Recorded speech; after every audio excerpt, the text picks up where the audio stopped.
Paul & Company 13.4, and that nice sustain that it had there at the end is part of the reason why these things are great. They're airtight. Why do people love these? Why do they pay so much money for them? Look at how like perfectly aligned everything is, and then as I change the scales, notice everything stays perfect, everything stays perfect, everything stays perfect. And that precision, I've been doing this since 2010. I've seen no other scale changers made on earth that have that precision. So that's what you're paying for. The human beings who are putting these particular harmoniums together are just some of the most talented people in this industry. And that's what you pay for in the quality of a Paul & Company. I had some questions about how things work, so I'll give you a quick overview. These right here, the lighter ones, are the stops. If they're in, they are on. And let me show you inside what that looks like.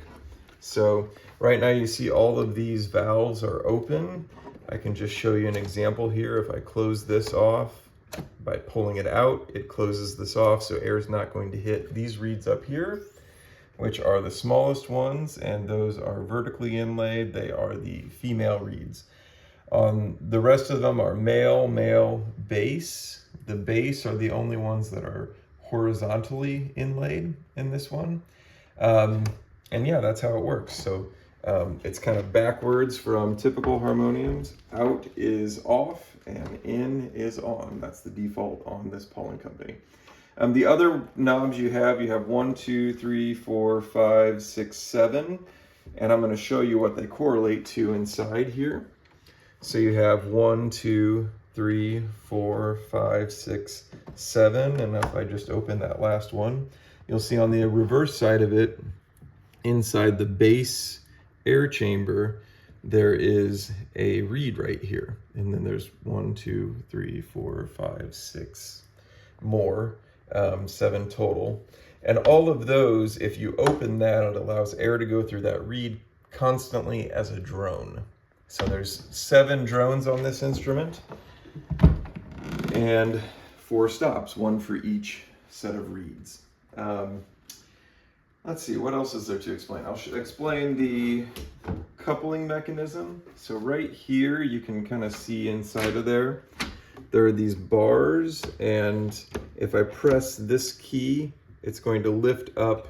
Actually, air is going to be allowed to come under there to the lowest reed on this instrument. If I turn this off, it's no longer engaged. So in is on and out is off. And that's how the coupler works on here.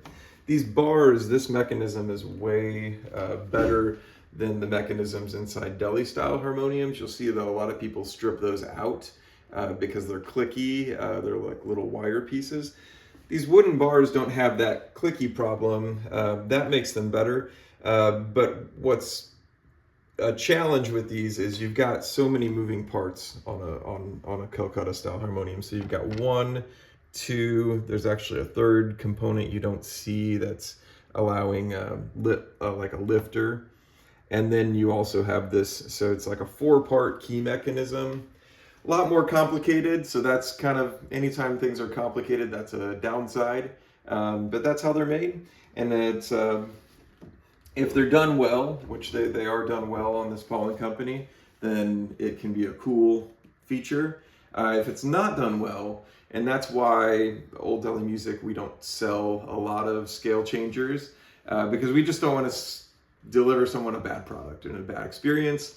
There's a lot of ways in which this, all these mechanisms cannot work well together, and that's where we just find the Kolkata-style harmonies to be really complicated and not very fun for our customers. So we love these Pauls. We believe in them.